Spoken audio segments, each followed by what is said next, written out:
Bismillahirrahmanirrahim. Assalamualaikum warahmatullahi wabarakatuh. Oke, kita ketemu lagi di pertemuan matematika untuk yang kelas 11. Saya akan lanjut di bab logika matematika. Ya, sebelum saya mulai, gimana kabar kalian? Tetap jaga kesehatan dan tetap semangat untuk belajar ya. Oke, di logika matematika di bab ini kita akan membahas mengenai menganalisis masalah kontekstual yang berkaitan dengan logika matematika, yaitu pernyataan, negasi atau ingkaran, pernyataan majemuk dan negasi atau ingkaran dari pernyataan majemuk, kemudian penarikan kesimpulan. Oke, yang pertama, pengertian logika matematika.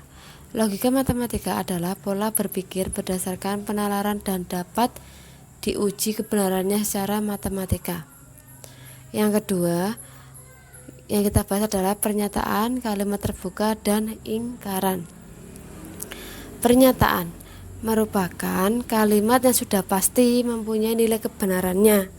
Contoh, jadi yang namanya pernyataan itu sudah pasti nilai kebenarannya. Contohnya seperti ini. 2 kali 5 sama dengan 10. Ini pernyataan benar. Kemudian contoh lagi, 20 tambah 1 sama dengan 22. Ini pernyataan salah. Jadi udah yang namanya pernyataan itu adalah udah pasti nilai kebenarannya itu benar atau salah. Itu yang dinamakan pernyataan. Kemudian apa itu kalimat terbuka? Kalimat terbuka adalah kalimat matematika yang belum mempunyai nilai kebenarannya, yaitu biasanya ciri-ciri dari kalimat terbuka adalah mengandung variabel A, B, C atau X, Y, Z seperti itu. Ya, contoh 2x plus 5 sama dengan 7. Itu kan ada variabelnya. Kita nggak tahu ketika x-nya kita isi, kita masukkan angka 2, berarti sama dengannya bukan 7 kan? Nah, itu berarti kita belum tahu nilai kebenarannya, tergantung dari variabel ini. Itu yang dinamakan kalimat terbuka. Kemudian negasi. Jadi istilah negasi itu bisa dituliskan ingkaran atau penyangkalan. Negasi itu merupakan pernyataan menyangkal. Lambangnya biasa seperti ini. Nih, ya. Jadi misalkan P bernilai benar atau P pernyataan bernilai benar, maka negasi, ini bacanya negasi atau ingkaran ya. Negasi dari P itu bernilai salah. Jadi berlawanan.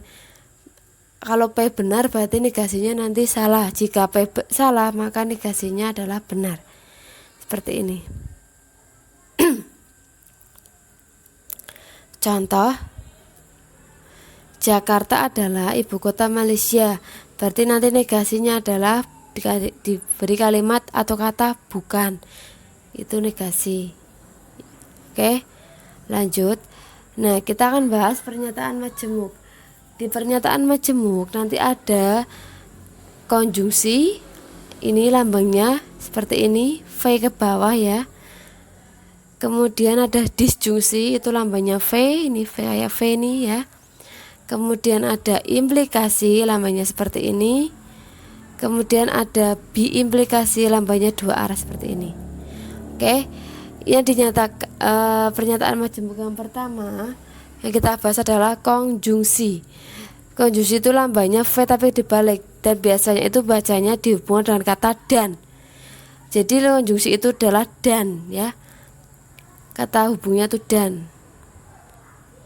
Seperti ini. Ini yang dinamakan, saya akan menggambarkan tabel kebenaran. Jadi di logika matematika, jika kalian disuruh membuat tabel kebenaran, itu tabelnya seperti ini. Dan selalu yang namanya tabel kebenaran di logika itu selalu ada dua pernyataan, karena ini majemuk. Yang namanya majemuk itu berarti ada dua pernyataan atau lebih. Karena ini dua, jadi yang selalu wajib di logika itu adalah tabel benarnya adalah P sama Q. Misalkan pernyataan P dan pernyataan Q. Dan pernyataan P di tabel itu selalu benar-benar, salah-salah. Dan pernyataan Q benar salah, benar salah. Ini jika kalian disuruh untuk membuat tabel kebenaran. Jadi pernyataan pertama selalu benar-benar, salah-salah. Kedua adalah benar salah, seperti itu. Dan diperhatikan di sini. konjungsi atau dan akan bernilai benar jika kedua pernyataan itu benar. Jadi jika pernyataannya salah satu salah atau keduanya salah, berarti nilainya salah. Ini ya, akan bernilai benar jika kedua pernyataannya benar. Contoh, Jakarta adalah ibu kota Indonesia. Ini pernyataan benar ya, ibu kota Indonesia kan Jakarta. Kemudian pernyataan kedua Ki adalah Jakarta adalah kota metropolitan, benar juga. Karena benar, maka jadi Jakarta adalah ibu kota Indonesia dan kota metropolitan, ini pernyataan juga benar. Misalkan contohnya kalimat ya tinggal ditambahkan aja dan. Cuma misalkan kalian disuruh buat tabel, berarti seperti ini, tabel kebenaran. Kemudian ada disjungsi. Disjungsi dilambangkan V kayak gini ya, merupakan pernyataan majemuk, itu dihubungkan dengan kata atau. Diperhatikan tabel kebenarannya.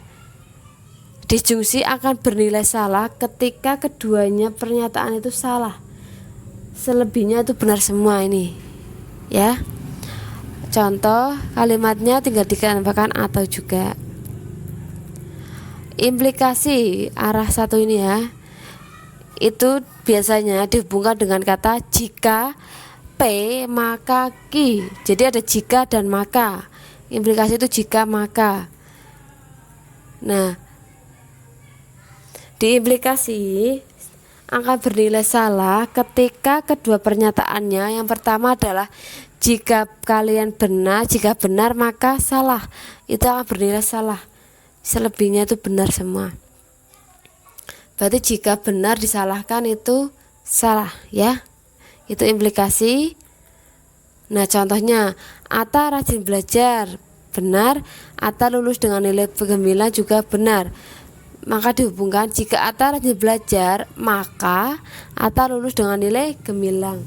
Jadi namanya implikasi itu kata hubung biasanya itu jika terus maka. Lanjut ada biimplikasi dua arah seperti ini ya. Ini adalah kalimat hubungnya adalah di tengah-tengah jika dan hanya jika.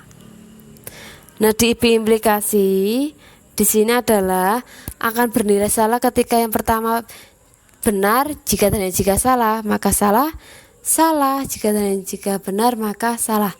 Berarti akan bernilai salah ketika dua pernyataannya itu berbeda nilai kebenarannya. Tapi kalau bernilai benar itu dua pernyataannya itu bernilai sama. Ini benar, salah, salah, berarti ini benar gitu. Contohnya sama, tinggal dihubungkan juga.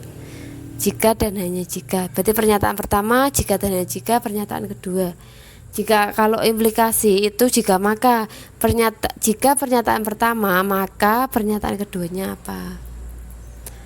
Oke, untuk pertemuan hari ini saya cukupkan dari logika pernyataan terbuka, kemudian ada ingkaran atau negasi, kemudian pernyataan majemuk, ada konjungsi, disjungsi, implikasi dan biimplikasi. Oke, silakan dipelajari. Untuk pertemuan selanjutnya saya akan bahas lebih detail lagi mengenai ingkaran, kalimat majemuk, pernyataan majemuk, kemudian kita bahas kuantor sama penarikan kesimpulan. Oke, saya cukupkan. Jika ada yang belum paham silakan diskusikan nanti di grup kelas masing-masing. Assalamualaikum warahmatullahi wabarakatuh.